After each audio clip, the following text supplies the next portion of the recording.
नमस्कार दोस्तों, स्वागत है आपका हमारे इस द हिंदू और दैनिक जागरण के न्यूज़ एडिटोरियल के अंदर। आज 6 अक्टूबर है। चलिए शुरू करते हैं। और अगर ये पीडीएफ आप डाउनलोड करना चाहते हैं तो हमारे टेलीग्राम ग्रुप को ज्वाइन कर सकते हैं। साथ ही साथ चैनल पर नए हैं तो चैनल को सब्सक्राइब भी कर सकते हैं। ठीक है, तो चलिए शुरू करते हैं। सबसे पहला जो हमारा आर्टिकल है वह द हिंदू से संबंधित है।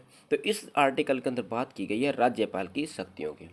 ठीक है, तो आर्टिकल के अंदर जिक्र किया गया भी जिस प्रकार से अभी हम देखते हैं तो केरला है या तमिलनाडु है, उसमें किस प्रकार का कॉन्फ्लिक्ट हो रहा है राज्य सरकार के बीच में और हमारी राज्यपाल के बीच में। तो इसके अंदर जो जिस प्रकार से जिक्र किया गया भी जब पहले कोई विधेयक आता है, यानी जब भी कोई एक बिल पास होता है तो वह कब कानून बनता है, जब उस पर राज्यपाल अपने साइन करता है।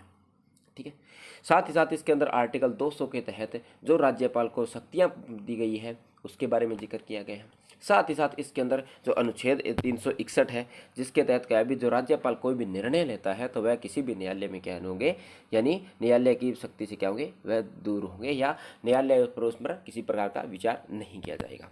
ठीक है, तो देखते हैं। सबसे पहले इसमें क्या है भी जो राज्यसभा में कोई भी विधेयक तब कानून बनता है जब उस पर सहमति के लिए वह साइन करता है। ठीक है, वो हमने देख लिया।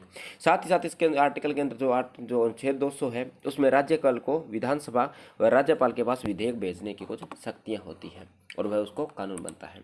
ठीक है, तो वह हम इस स्लाइड में देखें भी कौन कौन सी शक्तियाँ राज्यपाल और राष्ट्रपति के पास है, वह अगले स्लाइड में एक बार हम देख लेंगे। ठीक है, पहले एक बार ये देख लेते हैं क्या कहता है भी एक विकल्प में राष्ट्रपति क्या करता है भी एक विकल्प है जिसके अंदर राज्यपाल क्या करता है भी कोई भी विधेयक है वह अपने पास सुरक्षित रख लगता है भी वह राष्ट्रपति को भेजेगा, यानी इसके ऊपर जो विचार है वह पहले राष्ट्रपति करेगा, उसके बाद इस विधेयक को सहमति दी जाएगी। ठीक है, मूलतः क्या था, मूलतः इसके अंदर ये बात कही गई थी कि जो 361 के अंदर जो ये पावर दी गई थी तो इसके अंदर ये कहा गया था भी जो अगर आप वही कानून या वही विधेयक राज्य राष्ट्रपति को भेज सकते हैं जो कहीं ना कहीं जो हमारी जो हाई कोर्ट है उसकी पावर को कम करता हो। ठीक है, मगर बाद में सुप्रीम कोर्ट ने यह कहा तो ये बात बिल्कुल गलत है, यानी राज्यपाल कोई भी कानून ऐसा या कोई भी कानून को राज्य राष्ट्रपति के लिए भेज सकता है। ठीक है, जरूरी नहीं है वह कानून यानी उच्चतम न्यायालय या हमारी जो कह सकते हो सॉरी हाई कोर्ट्स हैं उसकी पावर को कम करे। ठीक है, तो ये बात इसके अंदर कही गई थी। फिर आगे याद इसके अंदर जो आर्टिकल 361 है उसकी भी बात की गई, यानी जो राज्यपाल और राष्ट्रपति का अगर कोई निर्णय है तो वह किसी भी शक्ति से बाहर होगा, न्यायालय की यानी जो विचारधारा से। साथ इसमें अगर चूंकि संविधान राज्यपाल के लिए कोई जो कानून है या कोई विधेयक है उसके लिए कोई समय सीमा निर्धारित नहीं करता है, यानी उसको ये बात नहीं कहेगी भी आपको जो निर्णय है या आपका जो कोई भी आप सहमति दे रहे हैं नहीं दे रहे हैं उस पर आपको इतने टाइम के अंदर निर्णय लेना होगा। इस बात पर संविधान की बात करें तो संविधान इस बात पर क्या है, मौन है। ठीक है, तो आर्टिकल 361 कहता क्या है, क्या कहता है भी राष्ट्रपति अथवा राज्य का राज्यपाल या राज्य प्रमुख अपने पद की शक्तियों के प्रयोग और कर्तव्यों के पालन के लिए या उन शक्तियों का प्रयोग व कर्तव्यों का पालन करते हुए अपने द्वारा किए जाने वाले तात्पर्य यानी कोई निर्णय हुए किसी कार्य के लिए न्यायालय का उत्तरदायी नहीं होगा, यानी आप उनके निर्णय को न्यायालय में चुनौती नहीं दे सकते हैं। ठीक है, तो कहीं ना कहीं ये राष्ट्रपति और राज्यपाल की स्वतंत्रता के लिए बनाया गया है ताकि वह स्वतंत्र रूप से कार्य कर पाए। ठीक है, साथ ही साथ हम इसके अंदर देख लेते हैं कौन कौन सी पावर्स होती हैं इनके पास। ठीक है, तो इसके अंदर एक तो है राष्ट्रपति। राष्ट्रपति अगर किसी विधेयक के प्रति क्या क्या पावर्स हैं, उसके बाद में राज्यपाल है। ठीक है, सबसे पहले देखते हैं भी कोई भी साधारण विधेयक है राष्ट्रपति उसको कानून तब बनता है जब राष्ट्रपति उस पर साइन करता है। ठीक है, तो साइन करने से पहले उनके पास क्या क्या शक्ति है, राष्ट्रपति पहली शक्ति तो ये होती है भी वह उसको विधेयक को साइन कर दे तब वह क्या बन जाएगा, कानून बन जाएगा। ठीक है, या हो वह उसको यानी सहमति ना दे। ठीक है, या फिर ऐसा हो वह सहमति के लिए पुनर्विचार के लिए अपनी जो संसद है उसको यानी सॉरी जो लोकसभा है या राज्यसभा है उसको लौटा दे या सदन को वापस लौटा दे भी आप उस पर पुनर्विचार करें। पर इसमें क्या है भी जो अगर क्या करती है भी जो विधानसभा सॉरी ये जो लोकसभा या सदन है वह क्या करती है उस पर उसी विधेयक को कोई भी संशोधन किए बिना दोबारा अगर उसी विधेयक को बहुमत के साथ पास करके राष्ट्रपति को भेज देती है तो राष्ट्रपति के लिए सहमत देना क्या हो जाता है, अनिवार्य हो जाता है। ठीक है, तो ये पावर किसके पास है, राष्ट्रपति के पास है। साथ ही साथ राष्ट्रपति उस पर सहमति के लिए उसको रोक भी सकता है, यानी उस पर अभी साइन नहीं कह सकता, राष्ट्रपति कह सकता है भी अभी मैं इस विधेयक पर क्या कर रहा हूँ, विचार कर रहा हूँ। ठीक है। तो इसकी कोई समय सीमा निर्धारित नहीं की गई है, यानी पहली बार अगर पुनर्विचार करने से पहले अगर विधेयक को रोक लिया जाए, अब पुनर्विचार के बाद राष्ट्रपति के लिए बाध्य हो सकता है, यानी वह पुनः विचार के लिए नहीं लौटा सकता है। समय सीमा की बाध्यता यहाँ भी नहीं है। ठीक है। फिर राज्यपाल की बात आती है, तो राज्यपाल के पास भी इसके अंदर 3 शक्तियां तो वही है, यानी वह विधेयक को पास कर सकता है, विधेयक को खारिज कर सकता है, या फिर वह पुनर्विचार के लिए विधानसभा के पास वापस भेज सकता है। ठीक है। इसके पास जो चौथी शक्ति आती है राज्यपाल के पास, वह शक्ति वह आती है भी वह विधेयक को राष्ट्रपति के पास भेज सकता है, यानी वह हमारी जो विधानसभा उसको ये कह सकता है भी ठीक है, अभी ये जो बिल है मुझे कहीं ना कहीं संविधान के जो कुछ आर्टिकल्स है जिसका क्या रखा उल्लंघन रख रहा है, इसके लिए मैं क्या कर रहा हूँ, इस आर्टिकल या इस विधेयक को राष्ट्रपति की सहमति के लिए क्या कर रहा हूँ, भेज रहा हूँ। ठीक है। तो इसके लिए आगे ये भी कहा गया, अगर राष्ट्रपति के पास भेज दिया जाता है और राष्ट्रपति पुनर्विचार के लिए विधानसभा को भेज देता है और पुनः विचार के बाद अगर कोई संशोधन किए बिना राष्ट्र यानी जो विधेयक है अगर विधानसभा सीधा राष्ट्रपति के पास भेज सकती है और राष्ट्रपति इसके लिए बाध्य नहीं है, यानी पुनर्विचार के बाद भी सहमति के लिए क्या नहीं है, बाध्य नहीं है। ठीक है। तो ये सारी की सारी इसके अंदर लिखा हुआ है भी कौन कौन से विधेयक है। ठीक है। धन विधेयक तो हम जानते हैं भी उसके पास राज्यपाल हो या राष्ट्रपति के पास किसी प्रकार की शक्ति नहीं होती, उस पर उनको साइन करना होता ही होता है। ठीक है। बस यही चीज़ें इसके अंदर दे रखी है भी वह विधेयक को स्वीकृति दे सकता है, विधेयक को रोक सकता है। ठीक है। साथ ही साथ वह अपनी स्वीकृति पुनः वापस भेज सकता है और वह अधिनियम बन जाता है। ये सभी चीज़ें इसके अंदर लिख रखी है। ठीक है। अगला जो आर्टिकल है वह हमारा दैनिक जागरण से संबंधित आर्टिकल है। तो क्या कहता है इस आर्टिकल के अंदर, कहता है भी जो अन्न महंगाई है, और इसी प्रकार से एक संबंधित आर्टिकल द हिंदू के अंदर भी आया था, जिस प्रकार से जो रूस और यूक्रेन के बीच में जो युद्ध चल रहा है उसके अंदर जो जिस प्रकार के जो खाद्य आपूर्तियों के जो संकट बना हुआ है। ठीक है। तो उससे संबंधित प्रधानमंत्री नरेंद्र मोदी जी ने जो यूक्रेन के राष्ट्रपति जेलेंस्की उनको कॉल करके इस बारे में कहा गया था। ठीक है। तो उसी पे एक आर्टिकल लिखा गया था और इसी ऐसे ही एक आर्टिकल इसके अंदर है। ठीक है। तो इसके अंदर आर्टिकल में कहा गया है दुनिया भर में खाद्य वस्तुओं का असमान छूती महंगाई, यानी जिस प्रकार से जो खाद्य वस्तुएं हैं उनकी महंगाई दिनों दिन बढ़ती चली जा रही है। तो इसका जो परिणाम है कहीं न कहीं रूस और यूक्रेन का युद्ध है। तो इस आर्टिकल के अंदर ये कहा गया भी केवल और केवल युद्ध ही इसका एक कारण नहीं है, इसके अलावा भी इसके कई कारण हो सकते हैं जिसकी वजह से ये जो खाद्य पदार्थों की महंगाई है वह बढ़ी है। ठीक है। और साथ ही साथ जो महंगाई पर काबू पाने के लिए भी कुछ विकल्प बताए गए हैं। ठीक है।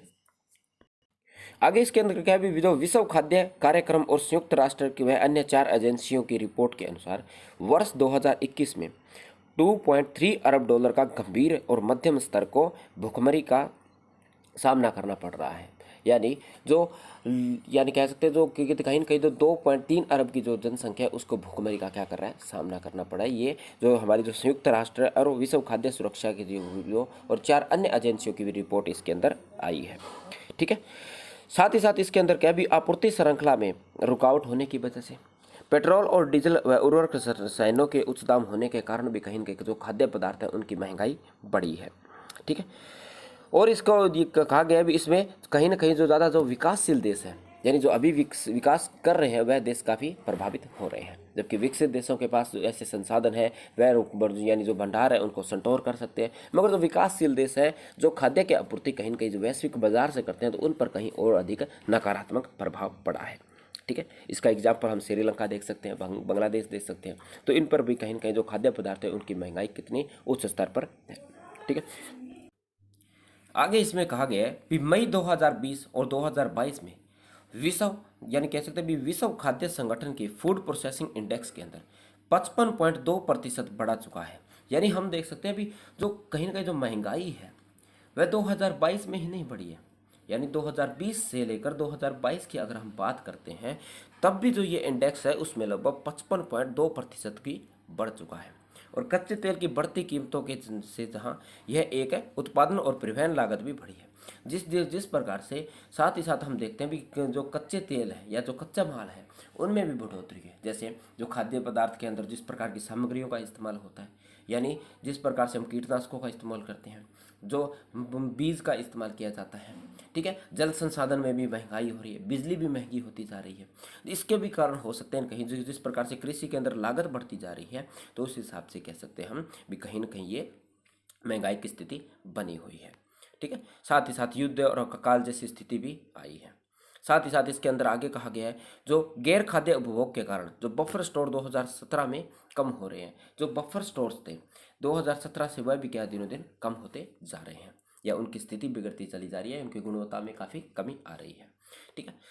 आगे कहता है क्योंकि गरीब देशों में पोषण में 80% योगदान अन्न का होता है, इसलिए महंगा अनाज गरीबों की समस्या को बढ़ा रहा है। यानी हम जो गरीब देश होते हैं उनके लिए पोषण का सबसे मुख्य कारण होता है या जो मुख्य स्रोत होता है वह कहीं न कहीं जो मोटे अनाज या जो हमारा जो खाद्य पदार्थ ही उनके लिए पोषण का आधार होते हैं। मगर ऐसी स्थिति में अगर महंगाई बढ़ती है तो जो गरीब देश हैं वह पोषण की दशा में और अधिक पिछड़ जाएंगे, जिससे स्वास्थ्य जैसी गंभीर समस्याएं उत्पन्न हो जाएंगी। ठीक है। साथ ही साथ इसके दुष्प्रभाव हमें पैदा होंगे और इसके हो रही गिरावट को रोकने के लिए मौसम में आ रहे बदलावों का भी प्रबंधन करना हमें नाकाम है। जिस प्रकार से वर्तमान में मौसम में परिवर्तन आ रहा है, भारी बारिश हो रही है, कहीं पर सूखे जैसी स्थिति है, कहीं पर बाढ़ ज़्यादा आ रही है, नियमित रूप से बारिश नहीं हो रही है, बारिश का अपने समय में परिवर्तन होना, अपनी मात्रा में परिवर्तन होना, तो और जलवायु के अंदर जिस प्रकार से तापमान बढ़ता चला जा रहा है। ठीक है। तो ये भी कहीं ना कहीं क्या है भी जो हमारी जो खाद्य पदार्थ है उसको कम करने के लिए मुख्य कारण शामिल है। यानी जिस प्रकार की जो हमारी खाद्य वस्तुओं के उत्पाद होता था उनमें दिनों दिन कमी होती चली जा रही है और ये भी कहीं ना कहीं खाद्य पदार्थ है उनकी महंगाई का एक मुख्य कारण है। ठीक है। और जो हमारे जो प्राकृतिक स्रोत हैं वह भी दिनों दिन क्या होते कम होते चले जा रहे हैं। ठीक है। अगला कहता है परिवर्तन के कारण, साथ में इसमें ना संयुक्त राष्ट्र के एक रिपोर्ट का जिक्र किया गया जिसमें कहा भी जलवायु परिवर्तन के कारण वर्ष 2000 से अब तक लगभग सूखे के अंदर 29% मामले क्या हैं बढ़े हैं। ठीक है। साथ ही साथ क्या भी सूखे से औद्योगिकरण की गतिविधियां जैसे बिजली उत्पादन, कृषि उत्पादन, पर्यटन भी कहीं न कहीं प्रभावित हुए। यानी जिस प्रकार से जो तापमान बढ़ रहा है जिससे सूखे की समस्या हो रही है उससे हमारे और उद्योग है वह भी क्या हो रहे हैं प्रभावित हो रहे हैं।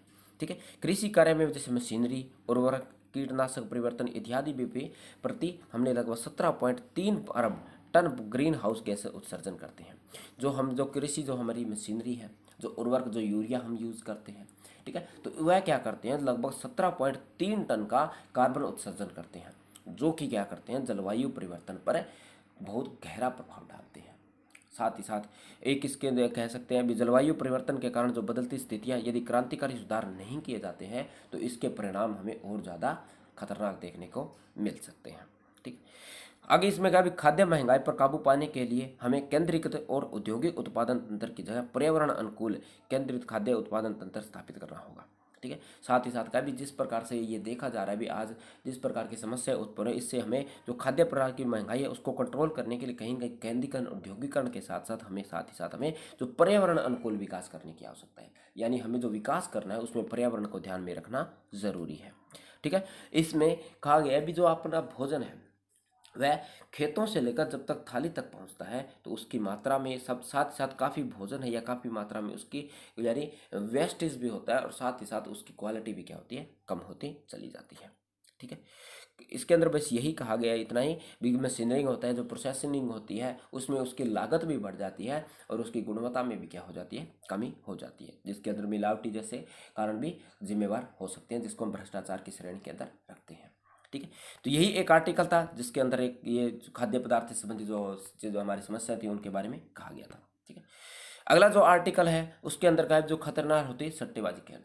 जिस प्रकार से हम वर्तमान में देख रहे हैं जो टीवी से उनके अंदर जो एड्स आ रही हैं जो कहीं ना कहीं जो युवा पीढ़ी है उनको सब सट्टेबाजी की तरफ ज़्यादा प्रभावित कर रही है, आकर्षित कर रही है।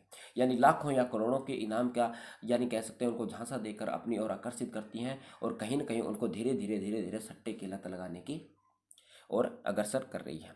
साथ ही ये क्योंकि ये आर्टिकल आया था कल या परसों, एक न्यूज़ थी शायद हमने डिस्कस की थी जिसके अंदर कहा था भी जो न्यूज़ की जो वेबसाइट्स हैं या न्यूज़ चैनल्स है वे क्या कर रहे हैं भी जो सट्टेबाजी से संबंधित जो विज्ञापन दिखा रहे हैं। जैसे हम देखते हैं काफ़ी जो ऐप्स हैं जो फैंटेसी गेम है भी आप आओ मोबाइल पर टीम बनाओ और यहाँ से लाखों करोड़ों कमाओ, तो इस प्रकार के जो भ्रामक विज्ञापन दे देकर युवाओं को प्रभावित कर रहे हैं। इसके अंदर दिया गया है भी जो एडवाइजरी उपभोक्ता संरक्षण अधिनियम 2019 में जो केबल टीवी नेटवर्क अधिनियम 1995 और आईटी अधिनियम 2021 के प्रावधानों पर आधारित है। इसमें पहले 13 जून को भी सरकार ने ऐसी एक जो एडवाइजरी थी वह जारी की थी, लेकिन उसका कोई खास ज़्यादा प्रभाव नहीं पड़ा। यानी लोग इसके बाद यानी एडवाइजरी को ज़्यादा सीरियस नहीं लेते और विज्ञापन उसी मात्रा में चलते जा रहे हैं। साथ ही साथ क्या है, जो इस प्रकार के जो गेम्स हैं वह कहीं ना कहीं सट्टेबाजी को बढ़ावा नहीं देते, जो आपराधिक कृत्य हैं उनको भी क्या कहते हैं, बढ़ावा देते हैं। ठीक है, जो ऑनलाइन गेमिंग है वह लोगों को यानी कहीं ना कहीं हमारी जो डिप्रेशन जैसी स्थिति है उसको भी क्या करते हैं, प्रभावित करते हैं, और एक परिवार है उसको गरीबी या शोषण जैसी स्थिति के अंदर डाल देते हैं। ठीक है, साथ में क्या भी एक शोध के अंदर ये जानकारी मिलती है भी, कोविड के समय के अंदर, जब कोविड का समय था, लॉकडाउन का समय था, उसके अंदर जो यूज़र थे वह ऑनलाइन ऐप्स के माध्यम से जो ऑनलाइन जो इस प्रकार की जो सट्टेबाजी करवाती है उनकी संख्या में काफ़ी, जो उनके यूज़र हैं उनकी संख्या में काफ़ी क्या हुई है, बढ़ोतरी हुई है। ठीक है, तो बाकी बस यही बात इसके अंदर कही गई है भी, किस प्रकार से जो सट्टेबाजी है वह लोगों को आपराधिक कृत्यों की ओर क्या कर रही है, आकर्षित कर रही है। ठीक है, अगला जो आर्टिकल है वह हमारा दैनिक जागरण से संबंधित आर्टिकल है, ये काफ़ी महत्वपूर्ण आर्टिकल है क्योंकि अभी हाल ही के अंदर एक रिपोर्ट जारी की है जिसको ग्लोबल इनोवेशन इंडेक्स 2022 जारी हुआ है।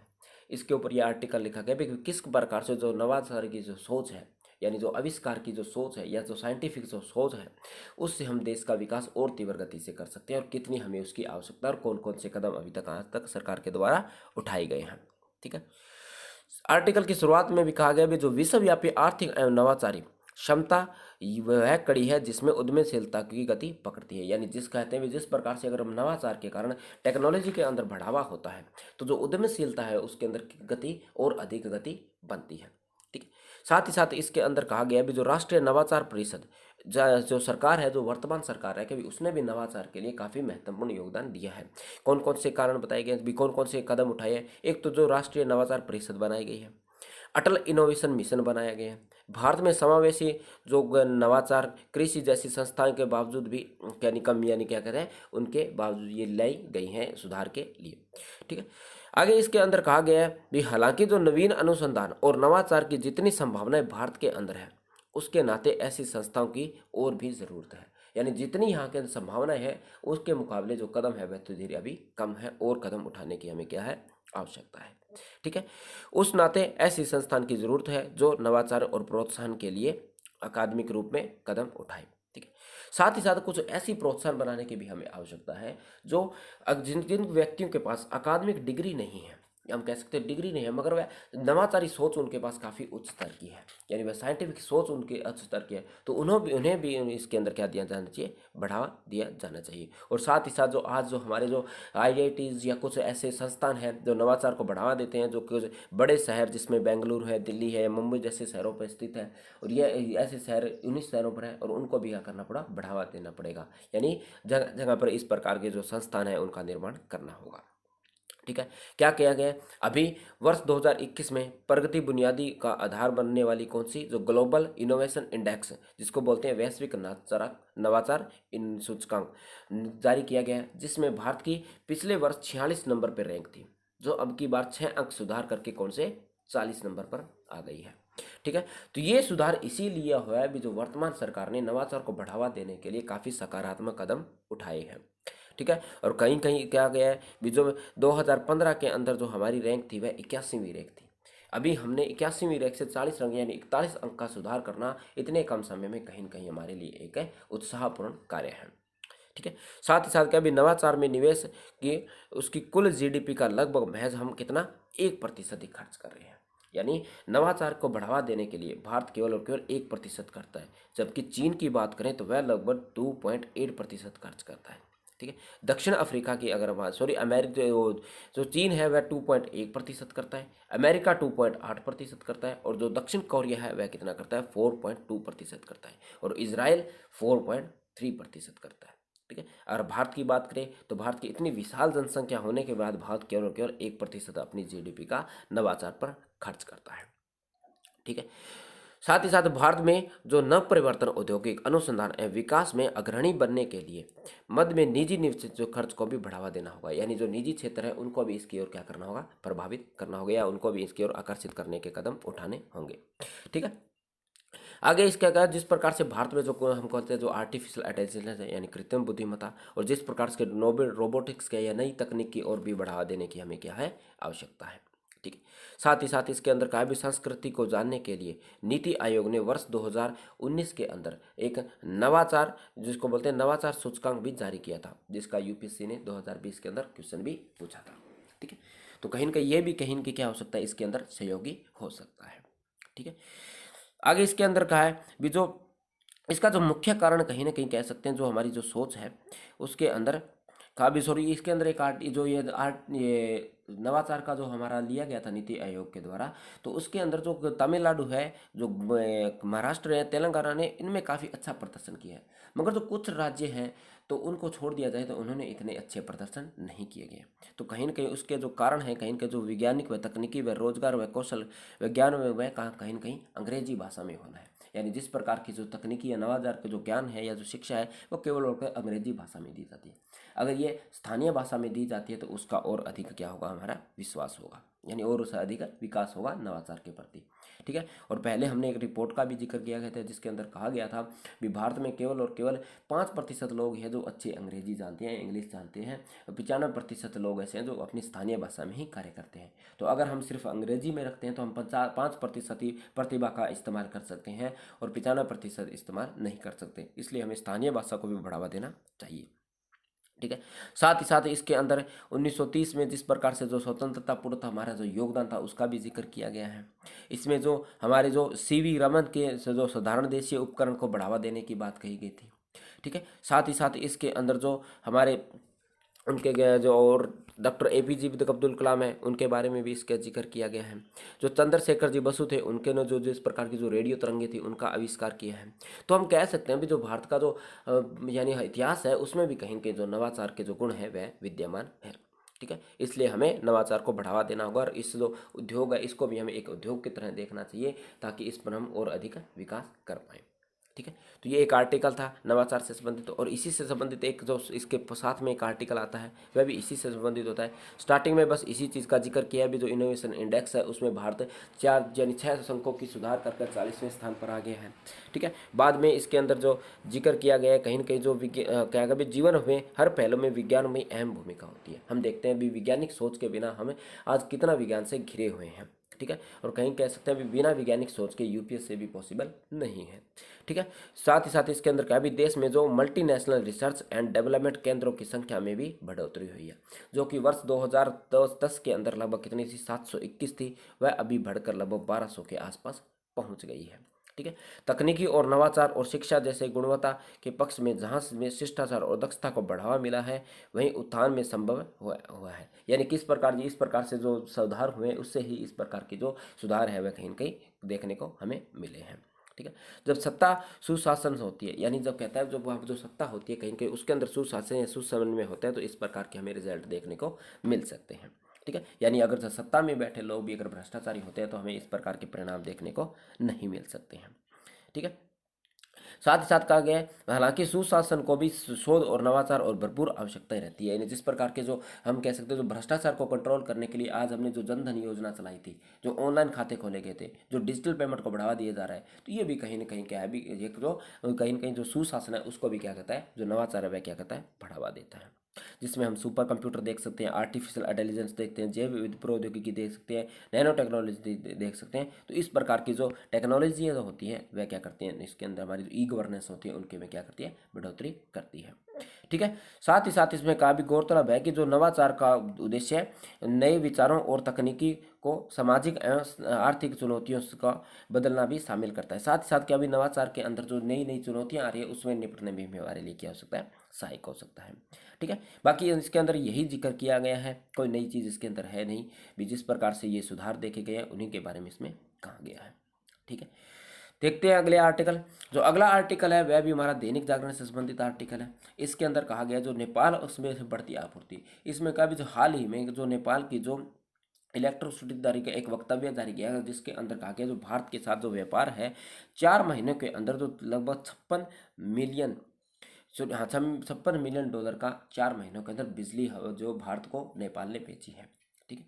तो इसके अंदर कहा गया जो जिस प्रकार से नेपाल का भारत के साथ व्यापार बढ़ता जा रहा है, जिसके साथ नेपाल और भारत का जो असंतुलन है या भुगतान संतुलन हमेशा नेपाल का घाटे में रहता है, तो वह भी क्या होगा, संतुलन में आ जाएगा, जिसका मुद्दा नेपाल हर बार उठाता रहता है।